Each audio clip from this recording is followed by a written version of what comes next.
Every agent spams out their open house list every single week, and people just switch off and they just unsubscribe. I'd say probably like 80% of my business comes from those quarterly reports.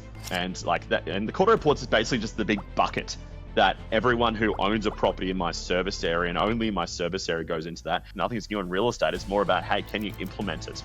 Can you implement it? Yes or no? And most agents aren't great at the implementation, and we get the dopamine hit of going, that's a great idea, I'm going to do that. And you get the same dopamine hit of thinking of an idea that you do is actually completing it. So just get really good at completing stuff. Today, I'm with Brett Andreasen from Plum Property, an agent selling 50 plus properties a year with just himself and his virtual assistant. In this episode, you'll learn the quarterly report process that drives 80% of Brett's listings, the simple scripts Brett uses to turn not selling owners into future appraisals, and how to use a virtual assistant properly so you can actually get your time back. So let's dive in. My open rates for these emails is about 60%. The click-through rate sits around about 30 to 40%, which from my understanding for the industry average is quite high. My goal is to try and get my phone number locked into their phone, because I want to be able to, if I call them, it comes up with Plum Property Brett Andreasen or agent Brett Andreasen, because that's the hardest thing, is we've got to try and get the number locked in the phone, especially with all the call screening that's happening now. Hey, I've just listed property in the street. Do you want to come through to the first open house, or would you like me to let you know what it sells for as soon as I can? What I did at the start was outline every part of my roles and my task and my job. And I said, okay, what could I get her to do on a sort of A priority, a B priority, and a C priority? A priority must be done within 2 hours. B priority must be done within the day. C priority is continual task. This episode is brought to you by Real Growth. If you're an agent who wants more listings, more income, and you want the exact strategies you can use to achieve success, you're in the right place. I'm Ben Hawkey, and this is the Real Growth Podcast. My first question is pretty broad, but why, like from what you've seen, what do some agents build long, sustainable careers and they grow year after year, while others seem to like struggle or burn out? Like, have you seen any kind of common trends on why some agents seem to really grow and be successful consistently and others seem to kind of struggle and go year to year? Yeah, so I've seen a lot of the agents who sort of seem to keep progressing. One is they do continually train, they do continually learn, they do continually try and find out what's latest in the industry, but as well as consistently refining the basics of it. I find that sometimes after someone's been in the industry for about 2 years, they sort of go, all right, cool, I know it all. And they sort of just hit that plateau for the next 1 to 2 years until they make that decision of either, all right, maybe I need to upskill again, or they say, you know what, I'm actually really happy with where I am and I'll coast along at that for the rest of my career, or else I'll just get out of real estate. So like a lot of people sometimes don't see real estate as being a long-term career either. They sort of look at it as being something which you sort of fall into, or it's like, oh, this is a stopgap until I find something better. Gotcha. So treating real estate like a career and constantly learning and progressing. And treating it as a profession. Perfect. So many people see it as just like, oh yeah, it's just real estate, rather than taking the seriousness of it being as a profession, which we are lacking. It sometimes is seen as like more of a trade than anything else, probably because there's no formal or higher education standards. Yes. And so like just building off that, like what would you say, like what would be some of the, I guess, common mistakes that you see agents making that's probably quietly holding them back and they don't even really realize it? The ones that are still in the industry and you're like, oh geez, if they just did this, they would be, they would get there so much faster. Yeah, well, the first one I've always looked at is being like, I looked at it from being a very long-term game. So for background, I started in real estate when I was 19. And so in an area that was traditional, it was a very traditional area. And if you picture it was 2005, a lot of the silver fox real estate agents, big white veneers, silver hair, silver Merc, and everything, they're all pretty consistent and looked like that. And they're all running off referral, repeat business, which is something that I could not compete against. And so what I said is that, okay, I'm going to take a certain farm area. So I took my area for Toowong. I just said, all right, I'm just going to specialize in apartments because everyone wanted to sell all the really beautiful houses. And I, at the time, didn't think I was capable of selling those properties. I didn't think those owners would trust me, but I knew I could really sell the hell out of an apartment. So let's give that a crack. And so I started from the start, started at the first street and started calling and started introducing myself. Not from the perspective of, hey, do you want to sell your property, but can I provide information about what's been selling in the area to give yourself basically data. And so I took that perspective. So I started introducing myself, or receiving my quarterly report on a quarterly basis with timely updates and that. So that was sort of, when I look back now, it's sort of like me building like a rent roll, so to speak, for myself, where I can give them a quarterly update. I'm inspecting their properties, giving them information, and then over time, people will drip through the system, come out to me and contact me and say, hey, Brett, we're looking at selling. Because when I started, I wasn't that confident in terms of the actual presentation itself. I was very young. And I would, if I was going up against, like, as I said, the silver foxes, they would absolutely trounce me if I was going in cold. But if I was going in where I'd built a relationship with those people over the period of 6, 9, 12 months, I was getting a lot more of those. And then if I was going in unopposed, well, I was winning 100% of those. So I just thought, why don't I just try and go in as unopposed as much as I possibly can? So you're saying really the key difference is you were playing the long-term game, build a database, build Yeah. relationships. Well, yeah, a lot of people focus. like there's two strategies to go with it. One is you can either try and go for the catch and kill mentality, where you're out there doing listed presentations cold every single day, hoping that maybe you win, maybe you lose. And in all honesty, if people are really honest with themselves, they'd probably win 33% of those. But I took it from the perspective, it's like, no, how about I just, like, I don't know, plant some fields and slowly, hopefully some crops come out of it. And after it took a bit, and so many people stop after about 6 months because they haven't seen the immediate returns on those on that investment. But I was like, all right, no, I'll look at this from a 2-year, 3-year, 4-year game, and say, all right, well, if I can plant those crops now, I'll start seeing the returns. And as I saw people my colleagues who got in the industry, they were here for 18 months or they were there for a year, and they're like, it didn't really work out. I'd go in and sort of go, well, went to my principal and went, hey, they've gone. Can I look after their database? And boss was like, yeah, sure, no worries. And I would straight away get in touch with those people, say, hey, unfortunately, the person who was looking after you has moved on. I'll be looking after you now, and I'll put them onto the same cycle as everyone else. And I was seeing people coming out within about 3 to 4 months, just going, hey, the relationship's built. Yeah. And so yeah, I completely understand what you're saying. You're farming, not hunting for business, but you're sowing those seeds and reaping the fruits of your labor, whether it's 3 months, 2 years, 5 years down the track, and just playing that long. Well, if you look at, that's the way society went. Society moved away from the hunter-gatherer mentality into a farming and agricultural background. And that's where society flourished. So it's just going back to absolute basics and doing that. And so what does putting, you said on a cycle, putting them on your, what does that actually mean from a communication point of view, from your perspective? Yeah, sure. So let's just say, for example, like I've met yourself, Ben, for the first time, and I've identified that you own a property in my farm area, my core area, but you've said, Brett, I'm not selling. Like, Brett, I'm not selling. I'm going to be here for the next 5 years. I've got kids at school or whatever. Not playing. I say, that's gold to me, absolute gold. And I say, that's perfectly fine. What I'll do for you, what I do for many of the neighbors, is say once a quarter or so, I'll pop you out a quick report of what's been selling in Toowong, so that way you keep your finger on the pulse with prices. And I'll do a quick desktop price valuation on your property. I know you're not looking at selling, just give you an idea about where things sit. And so they'll have that out within 48 hours. A follow-up call just saying, hey, just making sure that came through to you. An SMS will go out to them a couple of days afterwards saying, hey, thanks so much for allowing me to send through that desktop appraisal. Here's my details if you need to, because my goal is to try and get my phone number locked into their phone, because I want to be able to, if I call them, it comes up with Plum Property Brett Andreessen or agent Brett Andreessen, because that's the hardest thing, is we've got to try and get the number locked in the phone, especially with all the call screening that's happening now.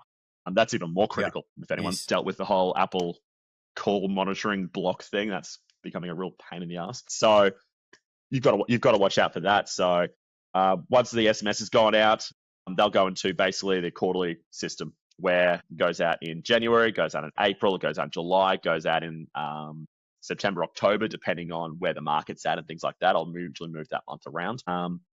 Obviously, Just Listed, Just Sold will go into that one. Their financial year update will go into there as well. They'll also basically be hit with the social media side of things as well. So that way, if they're on Facebook, Instagram, TikTok, they'll start seeing a lot of the stuff coming through on that as well. So like that's more of a passive way to go, but I'll isolate any social media marketing basically towards just my area, saying, right, I'll spend $100 or $200 just promoting that sold property or this testimonial into my core area. Yes. And so when you say and that just keeps on going, but sorry, carry on. No, so carry on. Oh, I was going to say that, yeah, because what I do then is with the quarterly report, when it goes out to them, first thing I'll do is I'll be monitoring any bounce back emails. So any email that bounces back to me, that's the highest priority for myself and my VA to follow that person up to see, hey, have they moved on? What's their new email address? Because if I'm the only agent that's contacting them on that email address, well, then I'm the only agent contacting them, which means everyone else disappears, which is great. Yeah, perfect. And so that quarterly report, it's a breakdown on their suburb, and then do they also get a desktop appraisal quarterly, or is that an annual thing? Sorry, how did that work? No, that's an annual thing. It's just way too much when you're at 2,500. It's got to be scalable to be able to do it. So I just set it for the anniversary of their prop when they purchased the property, because like that covers off basically the entire year except for 1 week in December. And so then like my VA will identify the properties that are coming up this week. So she sent me through the report. I've got 50 that I've got to do this week. And it takes 5-10 minutes for me to do those, because once you've been doing them for long enough, you can just go, quick, here's the percentage increase. Let's just change it to that. And away you go. Then we'll monitor who's opening those emails, who's clicking through on certain things. But it's the suburb. The report is not just based on their suburb. It's got in there 5 of my local suburbs plus 2 destination suburbs, which my area will typically move to. So that way I can identify that if, hey, they've clicked on the report, which is not for their area, but it's their likely destination area. Well, great. Then I can identify that they're about to make that shift. They're starting to get into that mindset of going, oh, wonder what's going on in the houses in this area. And because I've identified that they're likely an upsizer. Or if they're a downsizer, they might start downloading the river reports because they're looking at moving towards the riverfront or the Gold Coast or the Sunshine Coast or things like that. And then you can really start fishing upstream, where you can identify people who are starting to get in the thought pattern of moving, and then your communication with them over the next, could be, because they might not be thinking about moving for another 12 to 18 months, but your communication strategy can change around that. Okay, gotcha. It makes complete sense. And so when you're sending out that email, then there's 4 or 5 different links to the different reports. And is that just in a Google Drive folder as a PDF and they click it and open it up, or how do you track? Yeah, I send it through MailChimp, and then they can just download the PDF is the easiest way for it to go. Gotcha. Yeah, correct. Tracking their click-through rates, because what you might find is that someone who doesn't really interact with the email that often, like my open rates for these emails is about 60%. The click-through rate sits around about 30 to 40%, which from my understanding for the industry average is quite high. But because I'm not doing this on a weekly basis, like what happens is that every agent spams out their open house list every single week, and people just switch off and they just unsubscribe. Whereas if you can actually provide things that are of value, because to someone who's not actively looking for a property, the open house list is completely pointless to them. Whereas it's like, okay, like for myself, I know when I was looking, all these agents signed me up for their lists. That's fine. But it was the agents who said, hey, we noticed you bought. Congratulations. Here's a quick report of what's been selling in your area. And I'm like, that's really cool. Before we move on with the episode, I just want to share something genuinely useful, especially if you're a real estate agent or a real estate business owner. Now, after analyzing over 2,000 property listing campaigns, we found something most agents miss. 20 to 30% of buyer inquiries are coming from local homeowners. And around 10% of those homeowners go on to sell their own property within the next 12 months, which means your future listings are often already sitting amongst those buyer inquiries. You just don't know who they are and how to uncover those opportunities. And that's why we created the Level Up Listing Toolkit. It's a free resource we have created that will show you how to identify those homeowners, nurture them properly, and ultimately convert them into future listings. You can download the toolkit by clicking the link in the show notes below, or if you're on Instagram or Facebook, just comment the word toolkit and we'll send it directly to you. All right, back to the episode. I'll keep an eye on that one because I bought an area where I don't sell in. I wanted that distance. Makes complete sense. And Brett, how do you streamline moving on to, like, there'll be a lot of agents, solo agents especially, going, geez, that sounds like a lot of work, you know? And I know it comes down to systems and processes and just being organized and delegating and things like that. How do you manage all of this? And what do you delegate to your VA to do, and what do you do yourself? Yep. So prior to getting my VA, like I did it all myself. Because I'm very time conscious. Like I understand that. I just want to make the best use of my time. I am one of these strange men who can multitask as well, so I can do two things at once. But what it was just going through and saying and refining the system so that way it was repeatable. Like from such basic things as like buyer inquiry comes in, template email goes out straight away. Don't have to think about things like that. Everything that I do is templated to a point, so I don't have to think or remember things. And so, yeah, I did the quarterly report all myself, built it into my CRM.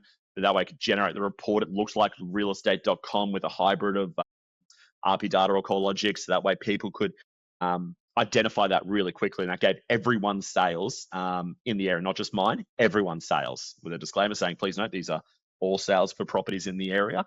So I wasn't trying to claim other people's sales.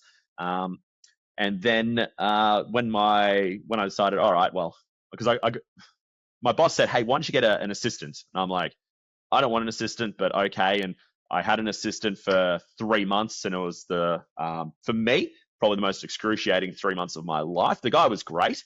I just didn't know how to manage someone like that who was working alongside me. I didn't know what I wanted them to do. I didn't know how to keep them busy because I was busy, and it didn't make sense to me. They were saying, oh, use them as a buyer's agent. I'm like, all right, that doesn't really make sense to me. Like, that's my job. But anyway. Yeah. So then I was like, okay, that thing sort of went to the side as I didn't really know what the hell to do with them.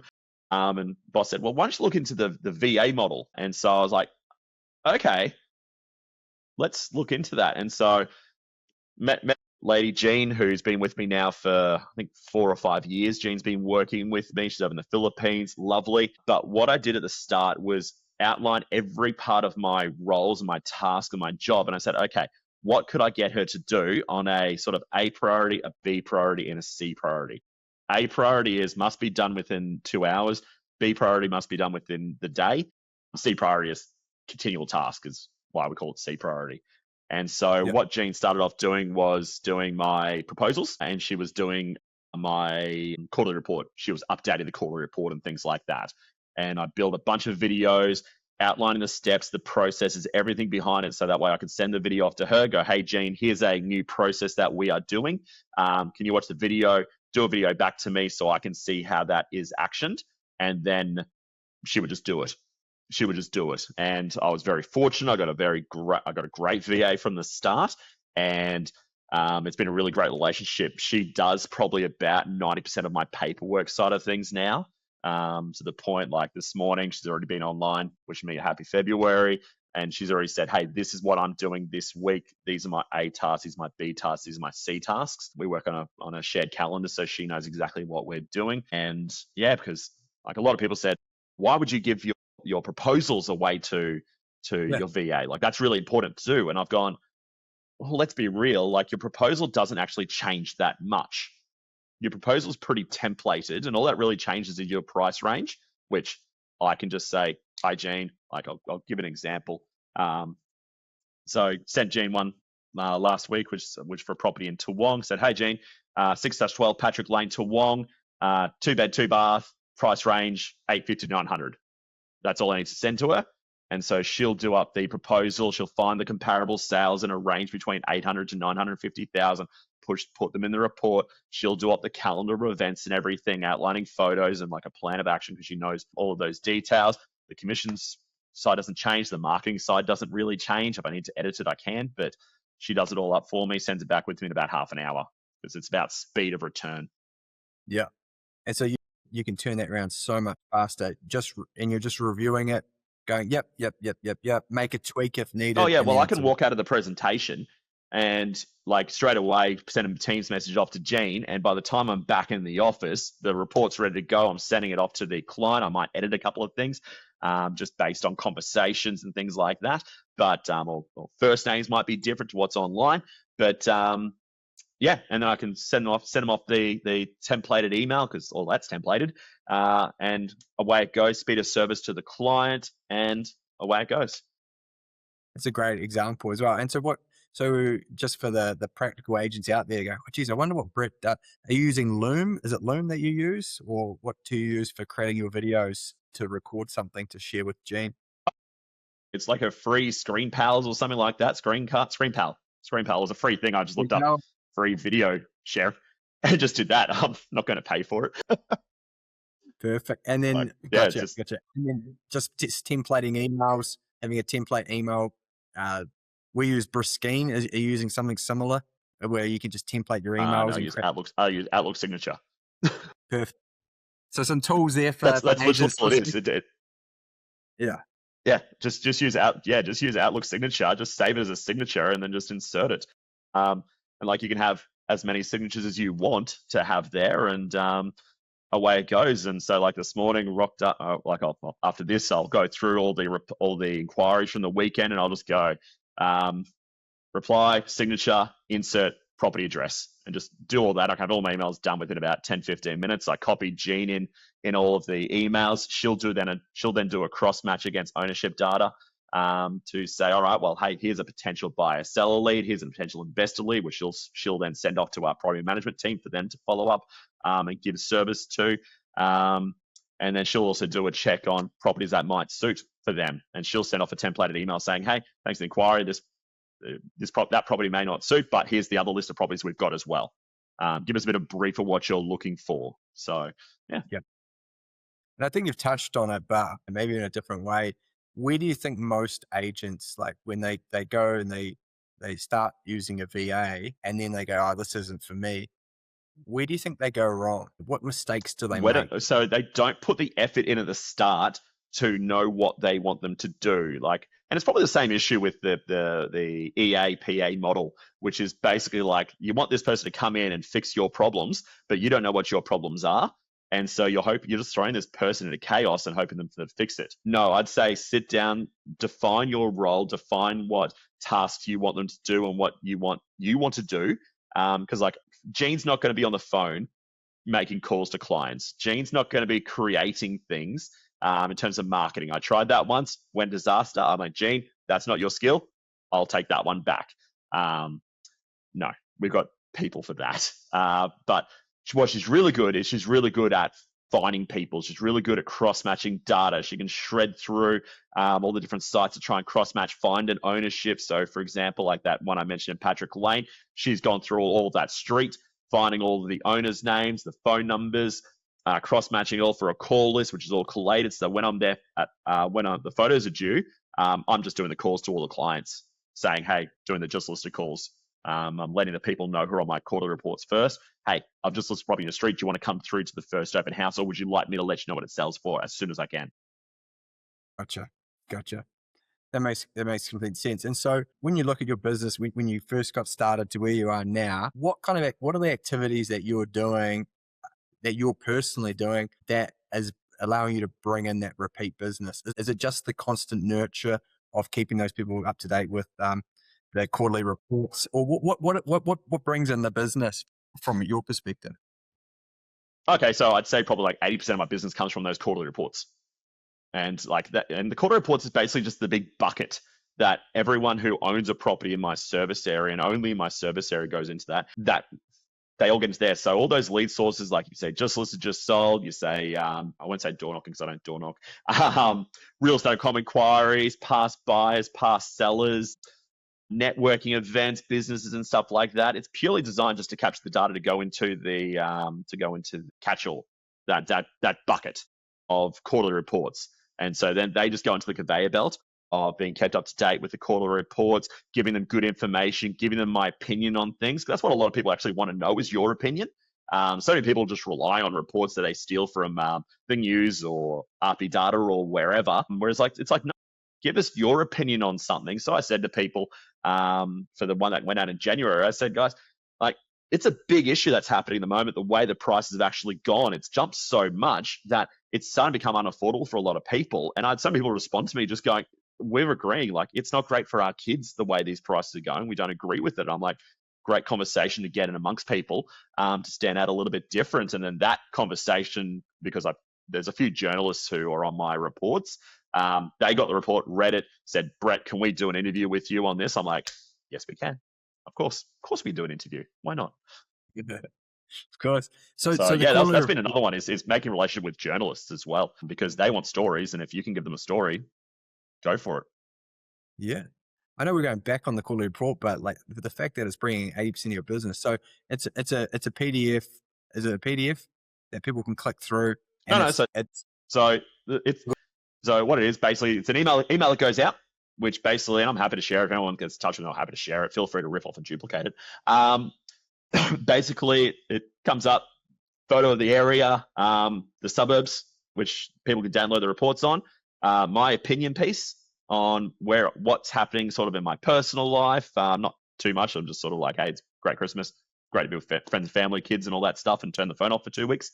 But then as well as where I'm seeing the market previously, like what's just happened, what I'm seeing happening right now, and what I predict is going to be happening in the next couple of months. I've got in there some business profile videos that I do. I do that quite regularly, where I'm interviewing business owners about what their business is to give them some free promotion. We've got in there recent sales for myself, just to give them some idea of how I go about selling properties. That's more vendor education.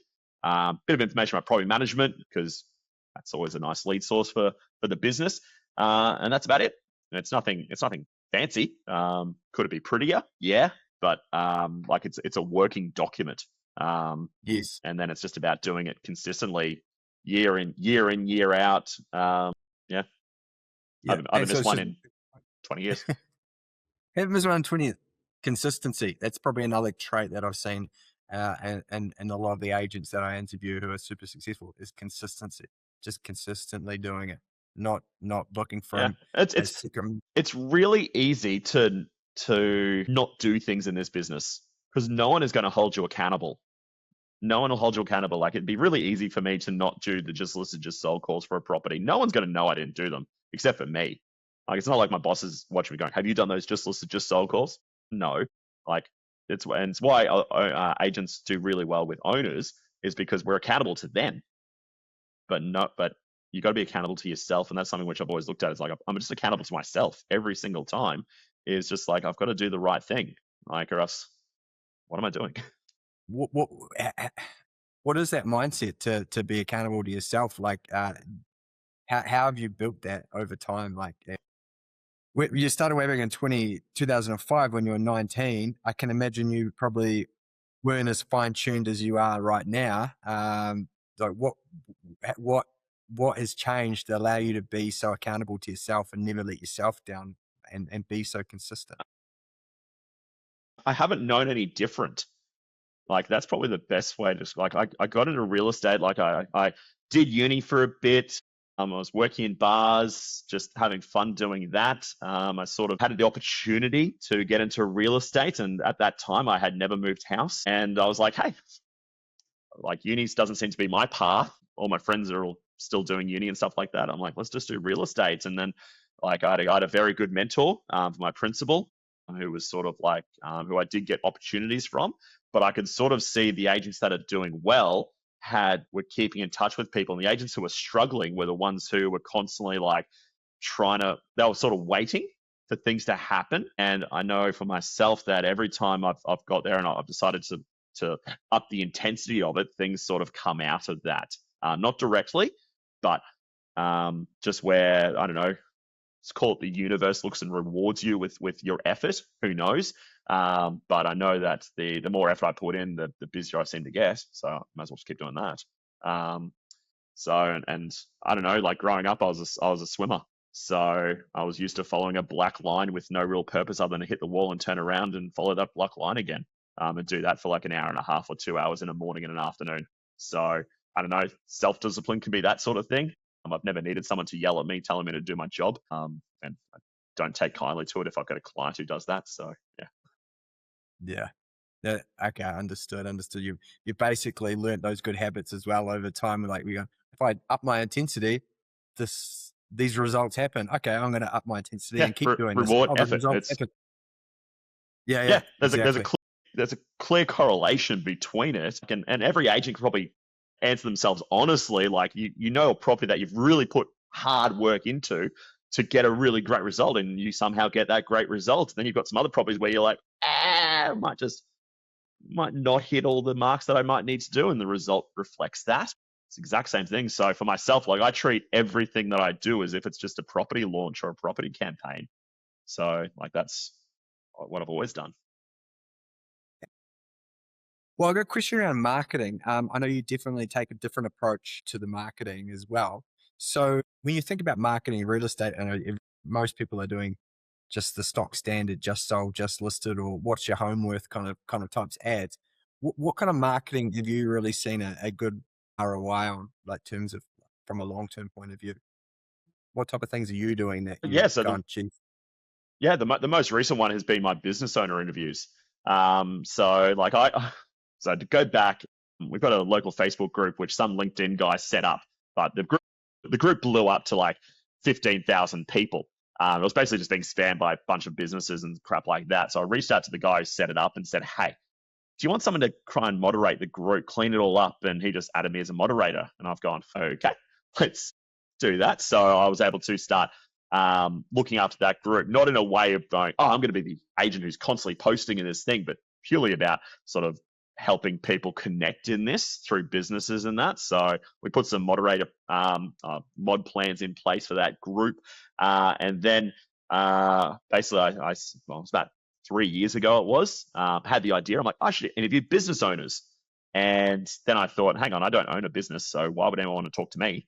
So I shelved that plan for about 6 months. And then I joined a boxing gym and I was chatting with them and they've said, oh, we'd really like to promote ourselves a bit more. And I said, well, we've got a video guy, like let's do an interview and that. And so we had a pretty fun interview with them. I was boxing on screen, all the Rocky stuff and all that. And they saw an uptick in their memberships. And I've gone, that's pretty cool. They were like, Brett, that was great. Let's do that again. I'm like, all right, cool, no worries.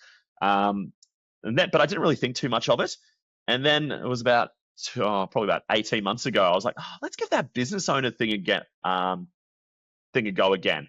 So local bar in Auchenflower, I reached out to them and said, hey, seeing your business looks really cool. Do you want to catch up for an interview? They're like, yeah, love to. And what was funny, every business owner was happy to say yes. So that was the funniest thing, because promotion and marketing is so hard for a lot of small businesses. And I was sort of filling that gap. So went out, met with this bar, great guys. We're having a beer on a Thursday afternoon. Interview went for about half an hour. We chopped it down to like 3-minute segments and stuff like that. Cut out some of the stuff that was just talking crap. And we posted the video on Instagram, tagged them, got them to collab on it, spent about $100 just promoting it to the local area. The major paper, a lot of the food groups all got in touch with this bar. And they were booked out for like the next 3 or 4 weeks purely from this one video. He contacted me and says, Brett, if you ever come in, you don't need to pay for drinks. You're covered. And I've gone, great, we can do that. And so I was like, hang on, maybe we're onto something. So reached out, local hairdresser was advertising, spoke to Deanna, did that. There was a pottery place studio doing that. I reached out to them. We sat down there pretending it was like Ghost. And we're doing the pottery scene from that and having a lot of fun and chatting with the owners. And this Thursday, I've got 9 business owner interviews lined up back to back, where I'm going around to their businesses. We'll do a video on them, promote it. So that's like the next 2.5 months worth of content scheduled in a day. And then all I do is I invite them in to collaborate with me on the social media posts. We'll now do a dollar for dollar match. If they want to spend $100, we'll spend $100 on it to promote their business on it.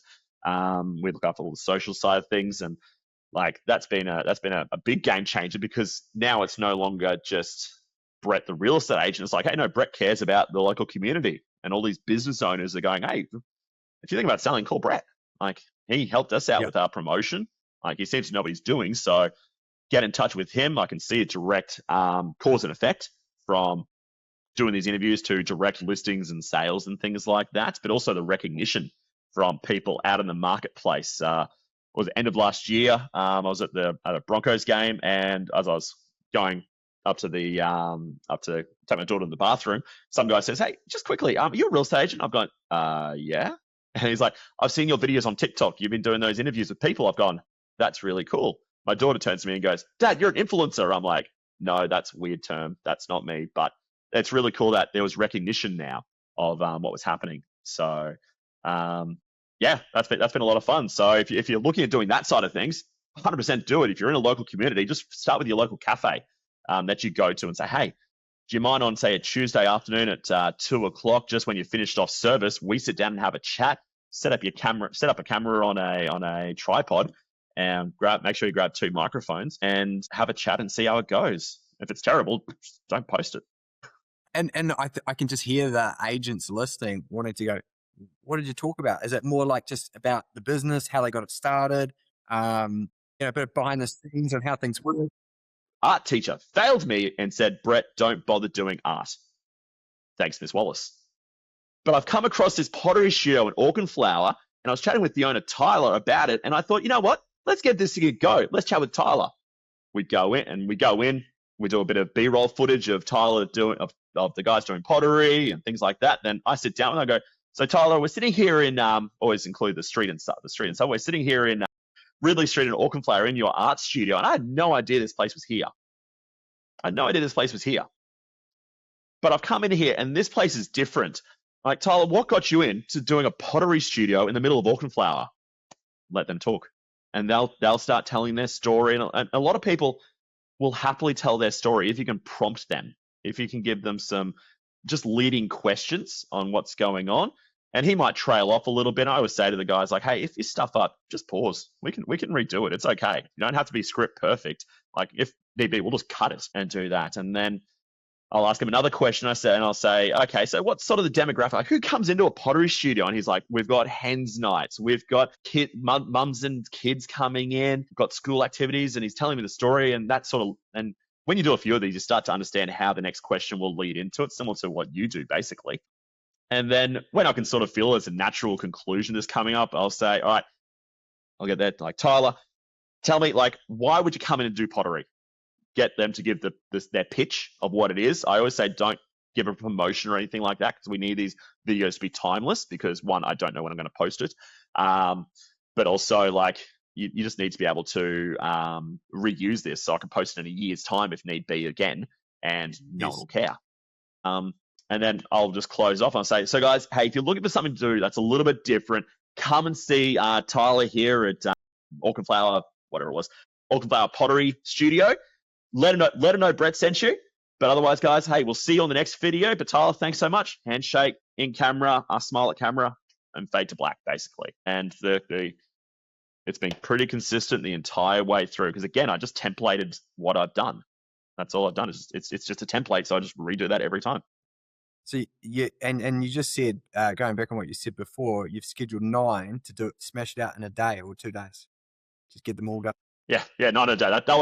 That's a big day. But because it's the new year, everyone wants to do it. So yeah, we're kicking off 8 o'clock. We're at a cafe. I'm in an IT. Thanks. Give me 1 second. I'll tell you where we're at, because it's a fascinating one. Yeah, where are we up to? So we're at a cafe, an IT studio, a dentist, a cafe, a psychiatrist, a school, a chiropractor, and an adult bookstore. So yeah.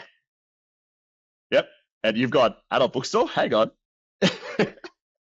No, it's not an adult book. It's a romance bookstore, but we're making a play on that one. Yeah. Of course, that'll people will be like, "Oh, watch that one. What's that one about?" Oh yeah. Well, what's going on here? And like, I've spoken with her a bit, and she's fascinating. Like, former correctional officer, opened a romance bookstore. I'm there going, "I need to chat with you." And Yes. all of this is just naturally farmed from that community group that's now sitting at, I think it's like 26,000 locals in there. And I'm just saying, like, if you post your business, I'll shoot you, if it looks interesting, I'll shoot you a DM saying, "Hey, do you want to catch up? And people are like, "Yeah, Brett, I didn't know what to do. I had the dentist reached out to me reverse and said, 'Hey, I've seen these videos. We'd love to do one on our business. Like, how much do we pay for this?' And I'm like, 'It's free. but you can promote it through your socials and promote it and do like spend a couple $100 on it. He's like, yep, deal, we'll do that. And I've gone, great, happily do that.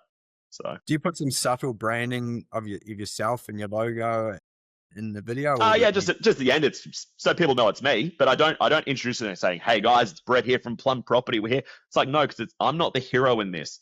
It's the business.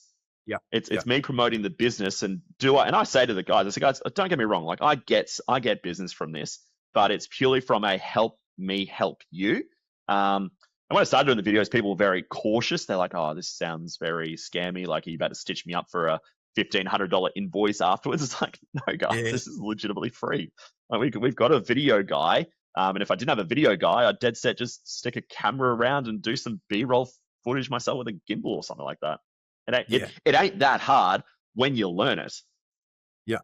So for anyone who's, I guess, listening to you and going, geez, that's great. Where should they go to see some of these videos? Are they on your Instagram or your Facebook? Or oh yeah, jump on my Instagram is the best way to go about it. Don't bother with my Facebook. TikTok, I post them all up there. But yeah, Instagram's been a great lead source from it, just because everyone's visual. Like, Instagram's been my favorite post way on it. And like the romance bookshop, they've got all these indie authors. So I took a photo of myself out the front with the owner. Because I'll always make sure you do that. Take a photo with the business owner just out the front of their business. Tag them in it. Make sure they share it to their audience, and then everyone starts liking and doing all that crap. But what happens then is they get caught in the algorithm of you. And so they'll start seeing more of your content, which means they'll interact more with your content, which means you'll see more views and things like that. And like for me, I had to go, oh God, maybe I'm going to get 10,000 views on this. And I'm like, Brett, calm your expectations. Like, I was like, hang on a sec, maybe if I get 100 people watch this, I'll be stoked. And then you get 200, you're like, oh, that's really cool. It's 200. And then there's like 500 people watching. You're like, oh, that's really cool. But purely it's just it's to help the business side of things, help those owners, because every small business has an issue with marketing. Our specialty is marketing. And for those small businesses, they do not and cannot pay what a marketing company wants them to do. So I'm like, no, let's just do this. We've got the guys available. Let's use our skills and our network and promote it to the locals, and away it goes. Like, God, I got a puzzle shop one dropping on. Oh, it's already dropped, but they invited me to a launch for a puzzle game. I'm like, cool, I'll happily be there. I'll bring my video guy. We'll do some B-roll footage, and you guys can cut it for your own purposes. I'll send it to you. It makes that's so awesome. It's so much more differentiated than what the stock standard everyone else is doing, right? You've actually got a massive difference. Well, as I said, like 9 in a day is covering me for content for 2 months and 1 week. Like, I don't have to think about it again. I could do like not worry about doing another lot of videos until April, which will be cool. But we won't. So I'll probably just up it and say, all right, let's just do more, and I'll drop 2 a week, and help that out. But it's just I don't know. To me, it seems simple. But when I first started doing it, I was scared out of my mind, thinking, God, what if this is terrible? I think it was like the second or third video I had to do. I had to scrap it completely because they went out of business. And I was like, well, that was awkward. But it happens. And like, I haven't had any negative feedback from people, which I think is what a lot of people are scared of, is the negativity that you can get online from putting yourself out there. But I thought, no, stuff it. Let's just give it a go. And what's the worst that happens? Yeah. No, I think you're coming from a good place, and all you're trying to do is just tell your story. You know, everyone's going to love that. Oh, and everyone's got such a cool story. Like, it's been fascinating to find out people's backgrounds and what they do and take an interest. Like, as agents, like, we love a chat. We love to talk and tell our war stories and things like that. And a lot of people just want to share their story and talk with them. And like the DMs I get from people who are like, man, no, like, Brett, we've watched the video. We'd love to do one of these, like, but I don't think my story is really interesting. I'm like, trust me, your story is interesting. We'll find it out. We'll unearth that. Like a hairdresser. Like, I don't need a lady's haircut, but I chatted with a salon, Michelle she came from the UK. She's like, oh, I don't know really what you want to talk to me about. And I'm like, let's hear your story. And what's happened is that the video goes out this week for that one. And she tells her story. All the local hairdressers are going to be sharing and talking about it and stuff like that. And they're the greatest network in the world is the hairdresser. Yeah. So why not? No brainer. Just to wrap things up, Brett, if you could give one piece of practical advice for the agents out there, I guess, who are wanting to take their career to the next level? And what would that be? What would that be? You know, like if there's one thing you've learned over your years in real estate, what would it be to help them get to that next step in terms of, they want to double their business in the next couple of years? What do they really need to be focusing and dialing in on to do that? Yeah. So my advice there would be incremental growth is great. Incremental growth is great. So many people get there and say, like you said it just before, but like double your business. And I'm like, well, okay, why don't I just look at, say, I don't know, 10% growth over a few years and do that? And it might seem like it's doing better than I was. It's doing better than I was. And like, okay, yep, if you want to double it, that's fantastic. But sometimes, like, I know for myself, like, could I do a big team and stuff like that? Maybe, maybe not. Who knows? But do I want to? No. I'm very comfortable. I like my lifestyle and things like that. So it's understanding who you are as a person, and understanding is like, what is your goal? What drives you? Like my goal for myself was I want to be finished work at a reasonable time so I can pick up my kids from school or daycare. I want to be able to drop off my daughters to school. Like that was my ownership and doing that. And so I said, right, that's how I'm going to do my business. And whatever it is that you want to do, it's not wrong. It's not wrong. Like, as I said, if you want to double your business, great. You've got to put the actions in place to be able to do it, and make sure you have the capacity or the infrastructure in place to be able to handle double your business. Because if you said to someone, hey, if I gave you, let's say, I don't know, you're running 5 listings right now, could you run 10 listings right now that launched today? Yes or no? And if the idea of 10 terrifies you because you're like, every system of mine would break right now, well, okay, you're not ready for doubling your business, but could you go from 5 to 7? Yeah. And can you consistently do 7? So look at consistency rather than exploding. Because I remember reading the E-Myth years ago, and it was like agents are the same as the E-Myth, and it's basically like, hey, you got some options and stuff like that, and your business could go supernova where it explodes, and then you go into a massive burnout and you crash. Or you can try and say, all right, well, let's look at systems and processes and make sure the business is capable of actually handling the volume that you want to do. So I don't know, field of dreams mentality, build it and it will come. Like have the infrastructure in place before you actually need it, and that will help you out a lot more. Because I don't know, you could burn yourself out really quickly if you try and do it the wrong way. Yeah, no, that's some great advice. Great advice. Just to go out, if people are listening and they're like, geez, I really want to check out Brett's Instagram. What's your Instagram so people can reach out and check out those cool videos that you created?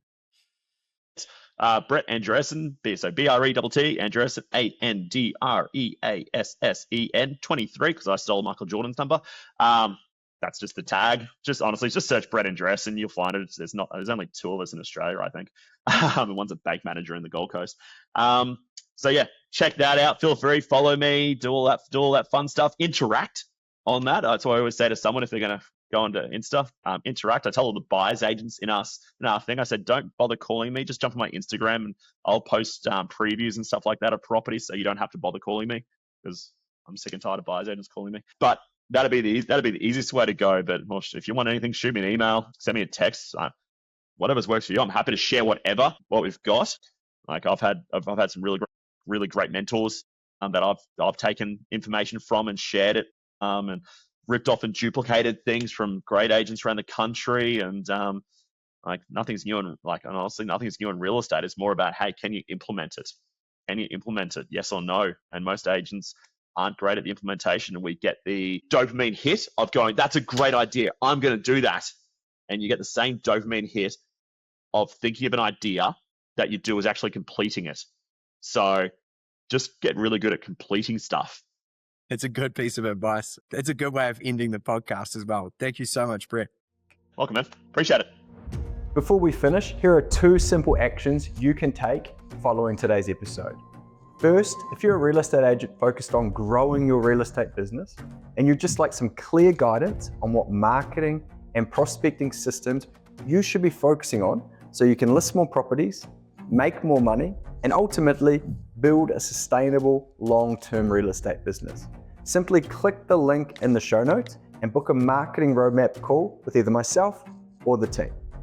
Or alternatively, if you're happy with the income you're making, please just hit the share button and share this episode with an agent in your office who might benefit from hearing it. Anyway, guys, thanks for listening. I appreciate your support, and I'll see you on the next episode.